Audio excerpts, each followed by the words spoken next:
There have been so many disagreements, differences between me and some of my family.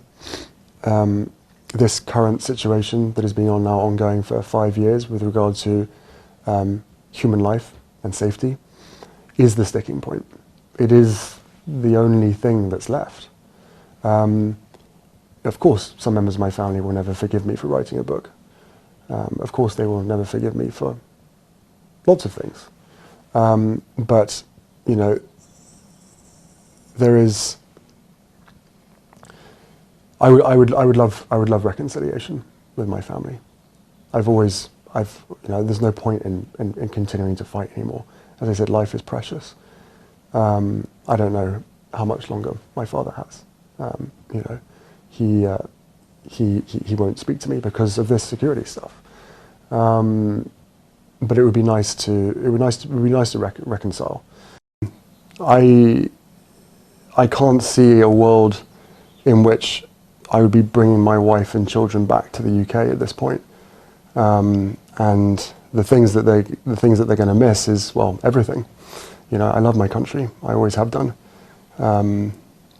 despite what some people in that country have done. So, you know, I miss the UK. I miss parts of the UK, of course I do. And I think that it's really quite sad that I won't be able to show, you know, my children my homeland.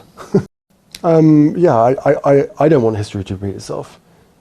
I think there's a lot of other people out there, the majority, that also don't want history to repeat itself.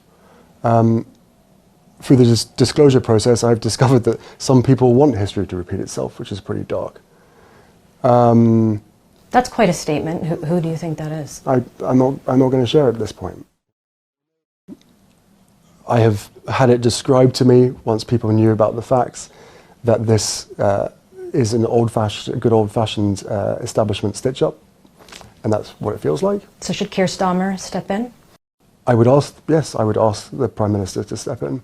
I would ask Yvette Cooper, the Home Secretary, to look at this very, very carefully, and I would ask her to review RAVEC and its members. At this point, I'm feeling very let down. You know, it's the minority of people, especially those that read the tabloids and the press themselves. The press themselves have incited so much hatred towards myself, my wife, and even our children, that's hard to forgive. You know, there are decisions that have been made, there are things that have happened since 2016 especially, throughout my whole life, but let's just stick since 2016, there are things that have happened that I can now forgive. I've moved past that. I can forgive my family's involvement, my father's, my brother, and my stepmother. I can forgive the press to a large extent as well for so many things that have happened. What I'm struggling to forgive, and what I will probably always struggle to forgive, is that a decision that was made in 2020 that affects my every single day.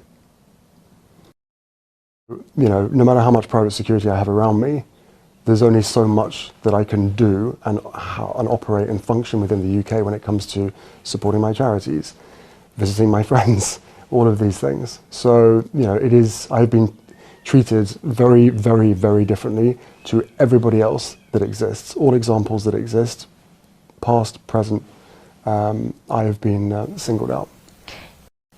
Do you want the court battle to continue? Do you want to try to see this get to the Supreme Court? I don't want any battles to continue. There is way too much suffering and way too much conflict in the world. At the heart of it is a family dispute.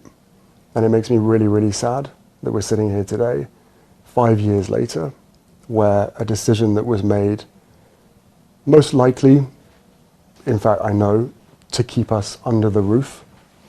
But then once we realized that that wasn't going to work, once they realized that, you know, myself, my wife, and our kids are happier outside of the institution, then please just look at the facts.